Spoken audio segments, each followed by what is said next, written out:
Dead or Alive is a 3D fighting game series developed by Koei Tecmo and Team Ninja, who are also known for making the Ninja Gaiden series.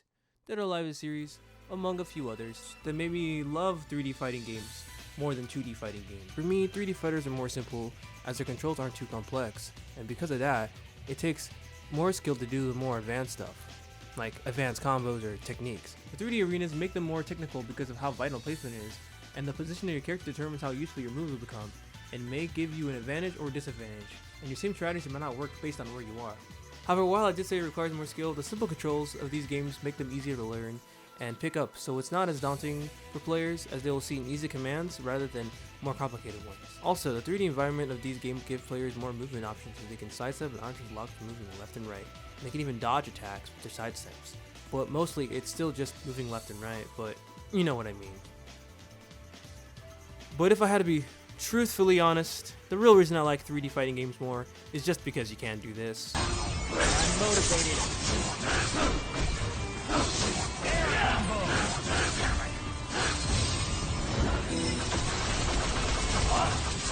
Level 2.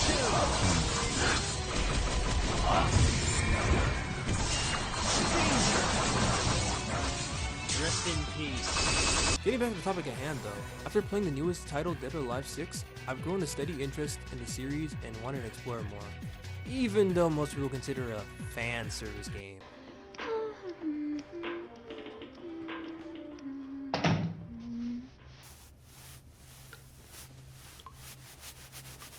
But ignoring the ton of fan service and insane amount of DLC, I decided to look into the franchise starting with the very first game.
Ah yes, Dead or Alive 1, the first entry in the DOA franchise, the game that eventually led to the creation of Team Ninja and made Tobinobu Itagaki one of the most acclaimed names in video game history. It's also the game that revolutionized video game jiggle physics. To give a little history on this game, Dead or Alive got its name from a proposal Itagaki made with Tecmo. He told the head of Tecmo that the game would either be a long-running success or a complete failure, with nothing in between, and the pressure placed on the game inspired the name Dead or Alive. Obviously, Itagaki won the deal, spanning many successful sequels and a lot of positive reception towards the series. Oh, wait. Dead or Alive was released on November 26, 1996. I played the Ultimate version of the game, which was released on October 10, 2004. Though I haven't played the original game for comparison, it's pretty much just the original port of the game released on Xbox, with updated graphics and ability to play online. Because the game came out so long ago, I expected it to feel a bit stiff or sluggish when it came to gameplay. But the gameplay is surprisingly fluid. You have your basic attacks, but you also have holds that let you evade an opponent's attack, either counter or set them off balance. In this game, it felt simpler to pull off as just using a regular hold would counter most attacks, unlike the other games where you had to add a specific directional input based on the type of attack. Though because of how simple it is to do holds in this game, I almost thought you could abuse them. But it's hard for this to happen, as your hold can get cancelled out with the same type of hold, a counter with a different kind of hold, and missing your time frame leaves you open for attack. And this is great because it incentivizes you not to rely on holds and stay unpredictable, making them all more critical to turn the tide of battle, and even more so they can also negate throws. Out of all the attacks, throws do the most damage from what I've seen. They may be a bit tricky to connect sometimes, but a good throw could be devastating to your health bar. It is possible to cheese this if your opponent isn't expecting it, but the game lets you cancel a throw by also using a throw, and you have to be pretty close to use them, making them not very viable. Which is a good thing personally, as throws do way more damage than they should. In training mode, you can view each character's command list, and while it has a decent amount of attacks, holds, and throws you can master, there are many commands to learn, especially when you compare it to the other Dead or Alive games. But I like this, since it makes the moves easier to learn, as there isn't really that much to begin with. I also didn't pay much mind as the game's distinct cast made up for it. Kasumi, Lei-Fang, Tina, John Lee, Hayabusa, Zack, Bayman, and Genfu make up the game's roster. Though this small cast of 8 may seem limited, each character offers a unique playstyle. Kasumi is sort of an all-arounder, as her style includes different kinds of grabs, holds, and a mix of attacks that can combo and balance well, making her easy to use but also letting her easily adjust to all situations. Lei-Fang's playstyle is more focused on countering, as she uses quick fluid motions and a mix of different holds to gain the upper hand, making her more suitable for defensive players. And John Lee is an excellent at quick, powerful strike, suiting more aggressive players. Every character is unique here, and the game's distinctive cast and the skill it takes to master each character gives it just as much variety as the other games, even though it may lack in command size. One thing I would say, however, is that the game felt more like a 2D fighting game than a 3D one, because even though your character can be turned around facing the wrong direction, get up in a different direction, and even jump, the game doesn't let you sidestep, which takes the advantages of sidestepping and makes it feel more like a 2D fighter in a 3D arena. But honestly, that's less of a problem since the game's fluid gameplay, unique roster, and the skill it takes to master each character kept it enjoyable. And something so small didn't really affect my enjoyment.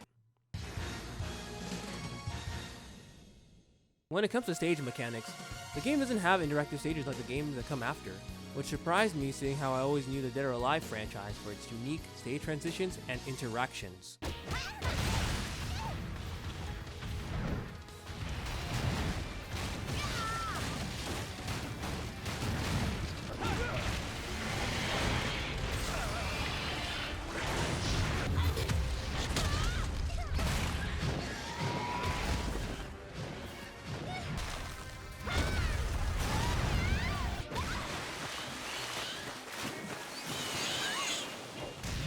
Instead, this game has a danger zone, which makes up for not having those really unique stage mechanics. But what is a danger zone, you might be wondering? Well, a danger zone is this. The game doesn't have a lot of stage variety, and every stage is more or less the same, so the danger zone is what makes the stages truly unique. If you knock your opponent into a danger zone, you'll get hit with an explosion and bounce back up. It can get annoying at times, especially when you're constantly getting thrown in there, but what makes it great is that it's essentially a double-edged sword and makes the fight to push back your opponent and keep your ground all that more important. I found this feature to be fun for what it adds to the gameplay. However, if you don't like it, the game has an option that lets you set the arena to be larger and the danger zone to be smaller. Okay, so I actually made a mistake here. The danger zone can be made smaller. You can only have no danger zone at all, or the entire arena becomes the danger zone. And while you can still make the arena larger or smaller, if the danger zone is set to normal, it becomes larger or smaller, but overall the danger zone will take up the same space it usually does. You can also just turn off the danger zone altogether, and if you're like me and you like this feature, you can also make the danger zone bigger or make the whole stage the danger zone. And speaking of the stage size feature, the game also includes ring outs, and while this may seem difficult to pull off or may not happen in a regular match, changing the size of the overall stage helps make this easier. The game also includes a wide variety of options like larger health bars, smaller health bars, and even a no health limit, which I haven't actually seen in any fighting game I've played. But even then, there are options to increase the match point, time limit, and even a quick select, which changes the standard character select screen.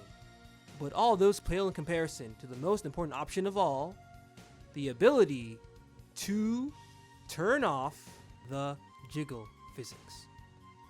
Besides the options that directly change the gameplay, the game also lets you change character costumes, and with this game, most of the costumes are unlocked from the get-go. And while there aren't many costumes, I like that you're still able to change outfits. But if I had to be honest, most of the costume variety all goes to the girls, with the guys mostly getting just reskins. But you know what? That's fine, because beating arcade mode gives you a new secret costume for your character. That would mean a unique, extra outfit for the guys, right? Right?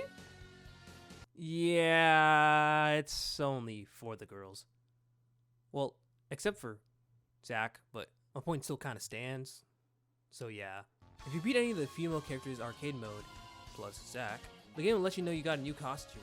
and when you switch costumes for them, there'll be one that shows a question mark, giving them a third extra outfit. However, if you beat any of the male characters, minus Zack, there's no additional costume. I mean, this isn't really a problem, as even though the other male characters might not have a third extra outfit, it's still nice that they can switch outfits, but it kinda sucks, as I even went on my way to finish the other male characters' arcade modes, and it was a bummer to see no extra outfit. But then again, it is Dead or Alive we're talking about. If we're not counting training mode, the game consists of 6 different game modes to try out. Versus, Time Attack, Arcade, Survival, Online, and Kumite, which, by the way, is a continuous battle mode, lets you fight 30 to 100 battles in a row, continue even after you lose. Though I spent a lot of time in arcade mode, the other game modes were fun to mess around with, and they kept the game from getting stale. If I wanted to see how quickly I could fight against the clock, I would play Time Attack. If I wanted to see how many people I could fight in a row or how many consecutive fights I could win, I would do Kumite or Survival. And if I wanted to fight a friend or another player, I would just do Versus or Online. The game offers a lot when it comes to game modes, and it really adds more to do in the game. However, even with the other great game modes, it's pretty clear that arcade mode is the main attraction. Arcade mode is the game's substitute for a story mode, as the game doesn't have a story. It consists of 8 matches where you fight each character, and in round 9, you would fight a mysterious character named Raidou.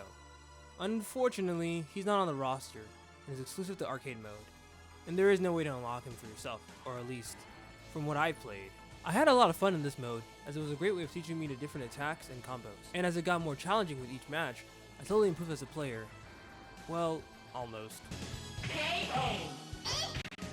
KO.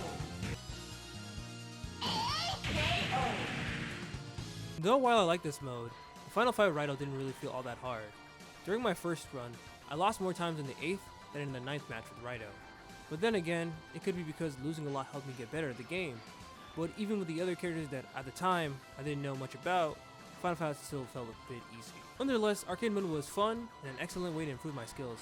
And all in all, it's my favorite game mode. But while I love the arcade mode, I still had a lot of fun with the other game modes, as they all had their own unique appeal and added much more to the game as a whole. While Dead or Alive Ultimate might be very old and lacks various features that the games after it incorporates, I still thoroughly enjoyed my time with it. It was a little bit simpler with less commands, but it still felt fun to play, and any issue concerning gameplay or the game as a whole was pretty minor at best. I do feel like there's more room to grow, and while I know they were limited in what they could do, as it was the very first Dead or Alive game, having more mechanics plays down when it comes to stages, a side-stepping option to move around your opponent, and a more varied stages would make the game much better. However, it's still an excellent fighting game, and it's impressive that it still holds up today. I know it's technically a remaster, but it doesn't feel dated at all. In conclusion, Dead or Alive Ultimate is a great fighting game. Its fluid gameplay, variety of different modes, varied character movesets, various options, and unique stage mechanics make it a solid fighting game that can be an absolute blast to play.